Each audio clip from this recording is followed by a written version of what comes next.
حضرت عائشہ رضی اللہ عنہا سے روایت ہے، فرماتی ہیں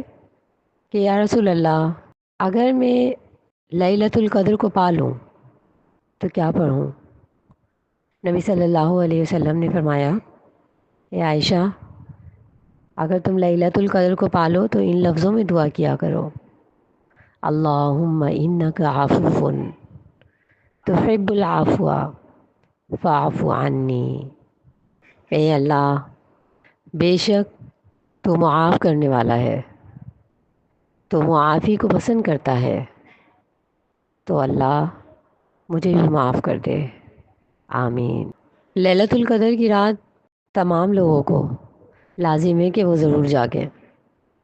اور اپنے بچوں کو بھی اپنے ساتھ جاگنے کی تلقین کریں اور انہیں بھی ان لفظوں میں یہ دعا یاد کروائیں، کیونکہ روایت ہے کہ نبی صلی اللہ علیہ وسلم نے فرمایا کہ اس رات میں حضرت جبرائیل علیہ السلام زمین پر دیگر فرشتوں کے ساتھ نازل ہوتے ہیں اور تمام مسلمانوں کے لیے دعائے مغفرت اور دعائے خیر کرتے ہیں، اور جن فرشتوں کو لے کر یہ زمین پر نازل ہوتے ہیں ان کی تعداد زمین کے سنگریزوں سے بھی زیادہ بڑھ کر ہوتی ہے، یعنی یہ اس قدر زمین پر اتر جاتے ہیں اور گھروں کے اندر داخل ہو جاتے ہیں،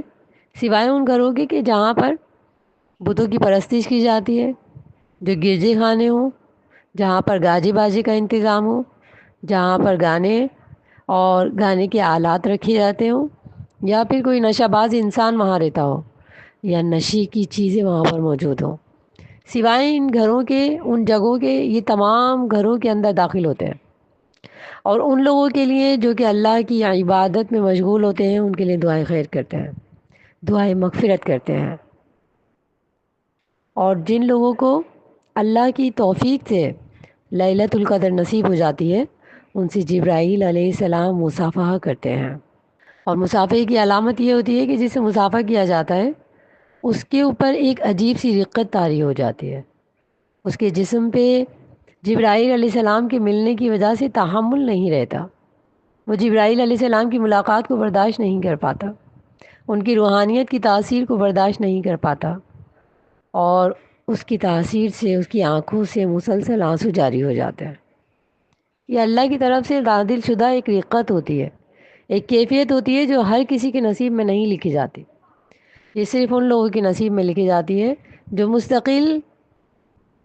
توحید کے ساتھ اللہ اور رسول کے بتائے ہوئے طریقے کے اوپر عبادت کرتے ہیں اور عبادت میں مشغول ہوتے ہیں، تو جبرائیل